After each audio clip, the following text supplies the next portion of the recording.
Shalom, puji Tuhan, pada saat ini kita kembali bertemu untuk merenungkan akan firman Tuhan. Dan pekabaran firman Tuhan pada saat ini saya ambil dalam Keluaran pasalnya yang pertama, ayatnya yang ke-15 sampai ayatnya yang ke-22. Di sana ada satu cerita yang menarik. Saudara bisa buka dan baca Alkitab saudara. Saat ini saya akan memimpin saudara dalam renungan ini, dan kiranya boleh menjadi berkat bagi saudara-saudara. Saya ambil ayat temanya di dalam Keluaran 1 ayat 21.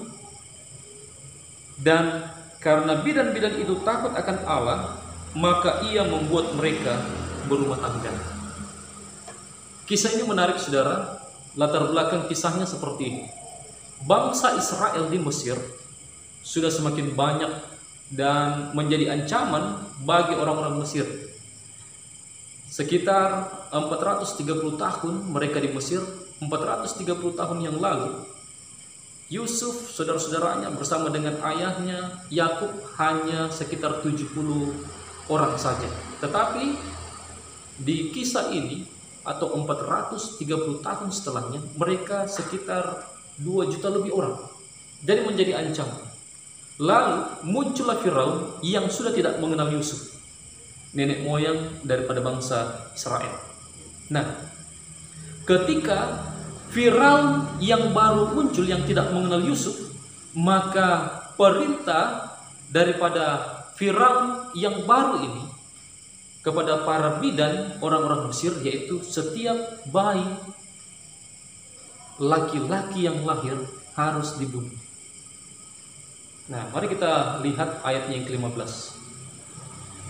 Raja Mesir juga memerintahkan kepada bidan-bidan yang menolong perempuan Ibrani, seorang bernama Sifra dan yang lain bernama Puah.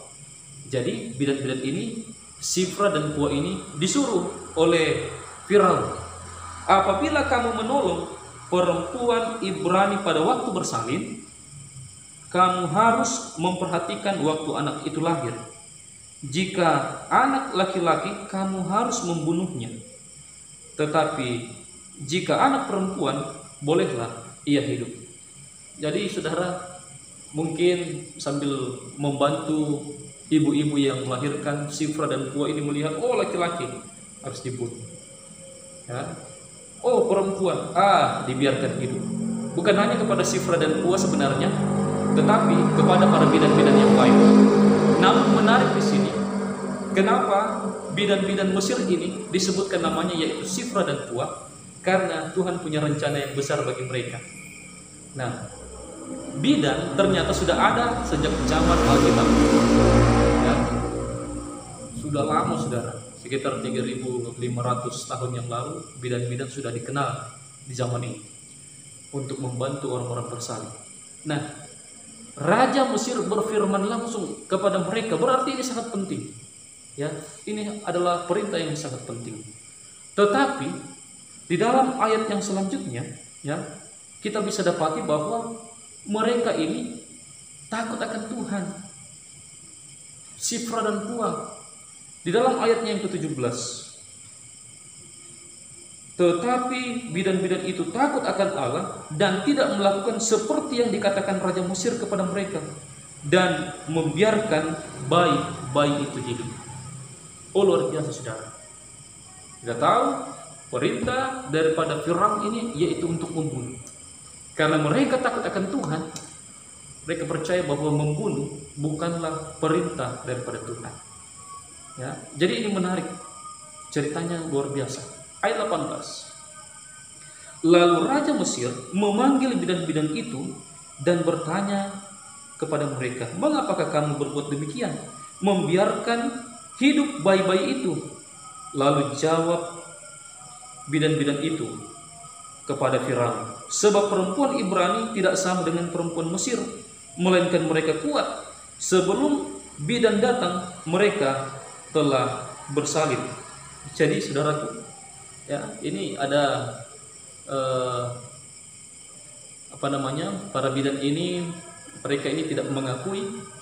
Ya, bisa saja dia ini bersilat lidah atau juga cerdik lah, ya. cerdik seperti merpati, licik seperti ular. Oleh karena kalau dia akui, maka pastinya dia akan apa? Mati. Ya. Tetapi dia berdalih bahwa perempuan Ibrani adalah perempuan yang apa? Yang kuat. Belum datang kami, mereka sudah melahirkan. Itulah kata Sifra dan Puah, saudara-saudara. Ya. Dan menariknya ayat 20 di sini, karena mereka takut akan Tuhan, ya, ayat 20. Maka Allah berbuat baik kepada bidan-bidan itu. Bertambah banyaklah bangsa itu dan sangat berlipat ganda. Ya, jadi perbuatan baik daripada bidan-bidan ini membuat bangsa Israel semakin banyak. Mungkin ada pelajaran yang penting juga yang bisa kita dapatkan di sini. Keberhasilan bangsa Israel menjadi sangat banyak, bahkan hampir menguasai Mesir, ya, dengan jumlah jiwa yang sangat banyak, keturunan yang berlimpah banyak sekali, seperti bintang-bintang di langit, pasir di laut, ya, janji kepada Abraham. Oleh karena bidan-bidan ini, ya, pelajaran penting bagi kita. Keberhasilan kita tidak tahu siapa yang mendoakan kita. Mungkin bukan usaha kita sendiri, tetapi kita harus menghargai orang-orang yang berbuat baik juga kepada kita, walaupun kita tidak ketahui. Ada orang-orang di sana yang berbuat baik, ya, dan Tuhan gunakan mereka. Saudaraku yang terkasih dalam Tuhan, cerita ini di dalam ayat 21 berlanjut, dan karena bidan-bidan itu takut akan Allah, maka ia membuat mereka berumah tangga. Ini dituliskan, saudara. Ya, kenapa hal ini dituliskan?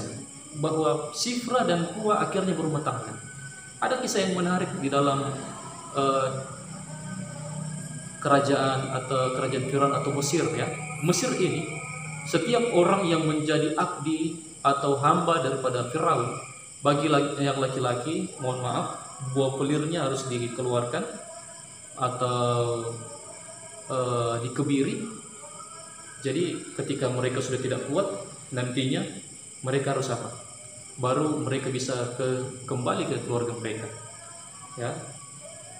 Tidak boleh menikah. Demikian juga bagi yang perempuan. Perempuan tidak boleh menikah. Nanti kalau mereka sudah tidak kuat, barulah mereka boleh diizinkan kembali bertemu dengan keluarganya, sehingga mereka sudah tua. Itu sebabnya kisah ini dituliskan bahwa bidan-bidan itu dibuat oleh Tuhan berumah tangga. Ini adalah berkat yang besar kepada mereka, Sifra dan Puah. Seandainya saja mereka tidak takut akan Tuhan, maka mereka juga tidak memiliki keturunan. Ya, saudara-saudaraku, pelajaran yang bisa kita dapatkan dari kisah Sifra dan Puah atau bidan-bidan di Mesir ini yang menolong orang Israel adalah mereka mempraktikkan Matius 6 ayat 3. Tetapi carilah dahulu kerajaan Allah dan kebenarannya, maka semuanya itu akan ditambahkan kepadamu. Sifra dan Puah menikah oleh karena mereka mencari dahulu kerajaan Allah. Yang kedua, buah dari takut akan Tuhan ini, ya, nama mereka dituliskan dalam Alkitab. Firaun, waktu itu kita tidak tahu. Firaun ini hanyalah gelar. Nama kita tidak kenal. Mungkin sebagian besar orang tidak kenal, tapi mungkin ada beberapa orang yang kenal, ya, seperti ahli-ahli Alkitab yang menyelidiki secara detail tentang kisah ini. Namun, ya, tidak diketahui. Kita sebagai kebanyakan orang tidak ketahui. Sedangkan Sifra dan Puah ditulis, saudara, namanya, ya, luar biasa. Lalu pelajaran yang berikutnya juga, mereka menjadi berkat bagi orang tua, bukan hanya bagi bayi laki-laki yang lain, tetapi juga bagi Musa. Seandainya saya tidak ada mereka, maka mungkin Musa akan dibunuh, dan kita bisa berandai-andai bahwa kalau saja mereka tidak digunakan oleh Tuhan, maka Musa dan bayi-bayi laki-laki yang lainnya, mereka semuanya akan mati. Tidak ada seorang yang akan diutus oleh Tuhan. Seperti itu, saudara-saudara. Dan yang berikut menjadi berkat bagi bangsa pilihan, yaitu Israel. Ya, luar biasa cerita ini, kiranya boleh menjadi berkat bagi kita dan boleh menyegarkan iman kita. Tuhan memberkati kita semua. Saya bawa dalam nama Yesus. Amin.